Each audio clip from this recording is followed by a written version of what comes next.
What's up, guys? In this video I'm going to talk to you guys about cloning.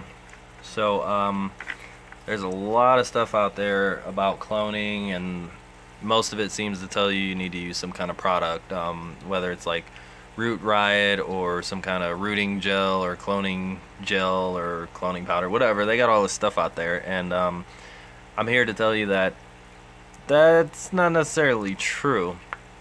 So what cloning is, basically, let's say you got like a really good tasting plant and you want to save that plant, but you don't feel like waiting for the seeds and then replanting and starting the cycle all over again.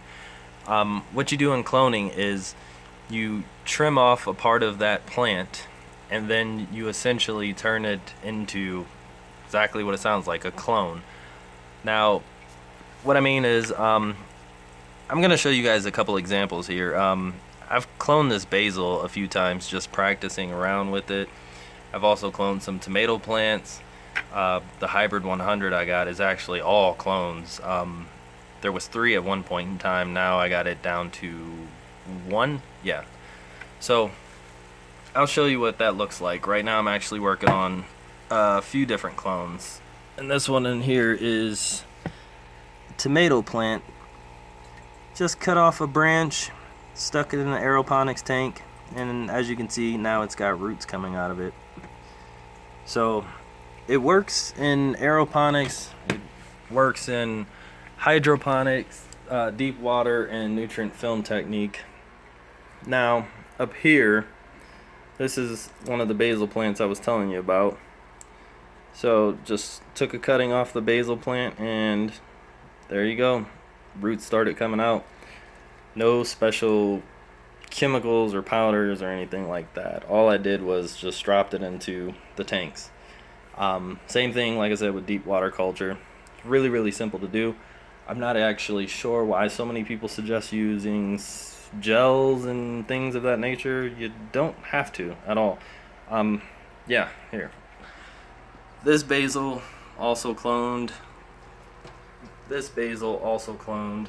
Now when you first drop them in, the leaves won't look all that good like what you see here on this fig cutting. They start to wilt, they'll look like they're gonna die, but you need to give them some time and eventually they'll take root and pop back up. I'll make another video down the road showing you how these fig cuttings end up turning out. And I'm also in the process of cloning rosemary. So yeah, I'll do an update video later on to show you how all that stuff's going. The fig cutting and the rosemary is only like a day old, 2 days old. I don't really expect to see any results from that. Maybe by the weekend, but not really sooner than that.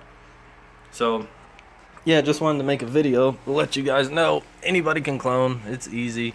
Don't be intimidated by it. Just make sure that your nutrients is right. That's the big thing. As long as your nutrients are right and your pH is right, you shouldn't have a problem. It's actually really easy. Just drop it into the system. Oh, and I don't know if you could tell on the plants on up top, but I'll show you again on this tomato. No rock wool, nothing at all. Now the rest of these, they're not clones, but they do have rock wool. But for cloning, you really don't need anything except for some good nutrient solution. Until next time.